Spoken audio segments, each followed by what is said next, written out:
Archie students here today to go through how to place in a countertop with a sink in your kitchen that we are creating. We got to create a custom countertop here because the countertop that does come with the 45-degree corner to it inside of the Revit family does not actually allow you to edit the sink size or location cutout, so we got to make a custom one. Also, there's some funky things when you bring the countertop up right to here. So we'll see that in a second. So the first thing we're going to do is we're just going to place in a component for a regular countertop for the to the left of the range here. So I grab the countertop. I'm just going to flip it here a few times. There we go. Get in position. Lock it down. And we don't want it to go all the way through here. We only want it to be above this base cabinet. So I'm going to grab that and move it right there, and I can lock that. So I got a countertop that goes right there. I always like to check my 3D view to make sure that it looks proper, and it does. So a little countertop space right there. Next, we're going to create our countertop that's going to go over this whole section right here, this 45-degree, the sink base, the dishwasher, everything like that.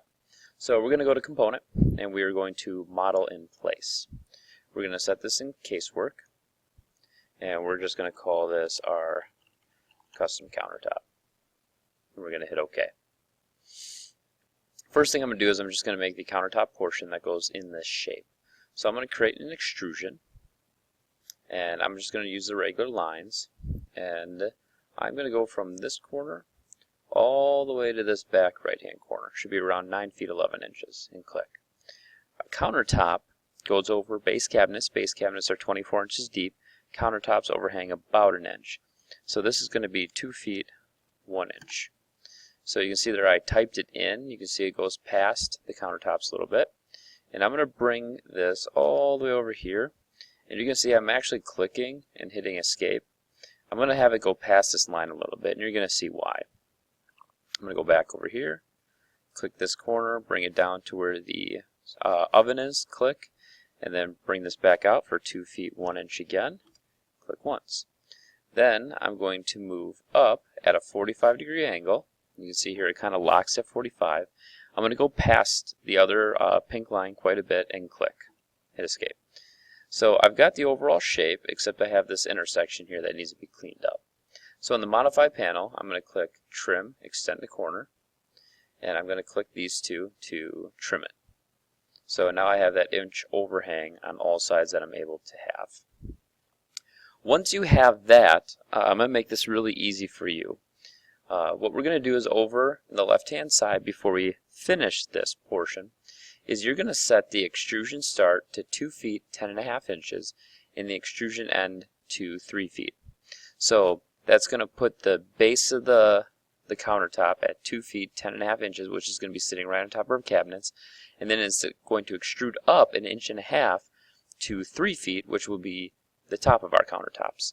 So I have that. I'm just going to go ahead and one other thing I'm going to do here is I'm actually going to set this material to an actual parameter here. To do that, I'm going to click this material is right here. I'm going to click here, and I'm going to add a parameter, and I'm going to call this just material. Hit OK. Hit OK. And I'm going to be able to pretty much set that anytime I want once I create this, and you'll see that in a second. So I'm going to go ahead, and I'm going to hit Finish Edit Mode, and I'm going to go to 3D and kind of look at it. So it looks pretty good. Doesn't look like there's any major interferences. So I'm going to go back to level 1, and I don't want to finish this yet. The next thing I have to do is I need to create what's called the backsplash. So here's the backsplash on the back of your countertop. I'm going to create that on the back as well. So I'm going to go back to level 1 floor plan. I'm going to go create. I'm going to create an extrusion.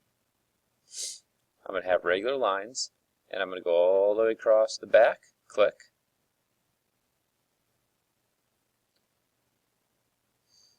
Second, I'm going to double check. Okay.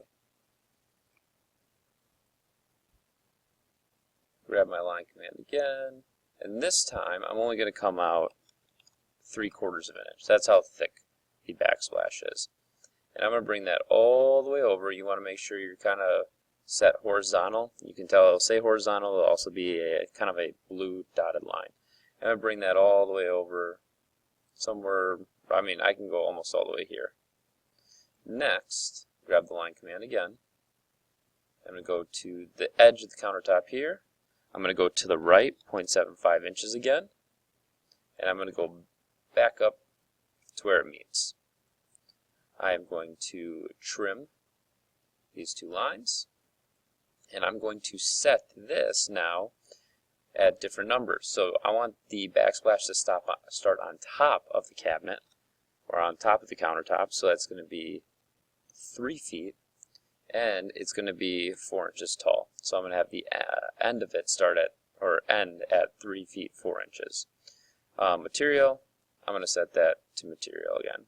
So where material, hit that little blue button, hit material. Okay, so I have that. I'm going to hit the check mark. I'm going to take a look. There it is. Looks good. One more thing that I have to do is where the sink base is, which is right, should be lined up right with the window. I'm going to go to Create, Void Forms, Void Extrusion, and I'm just going to draw a rectangle. And I'm not necessarily even going to worry about the size.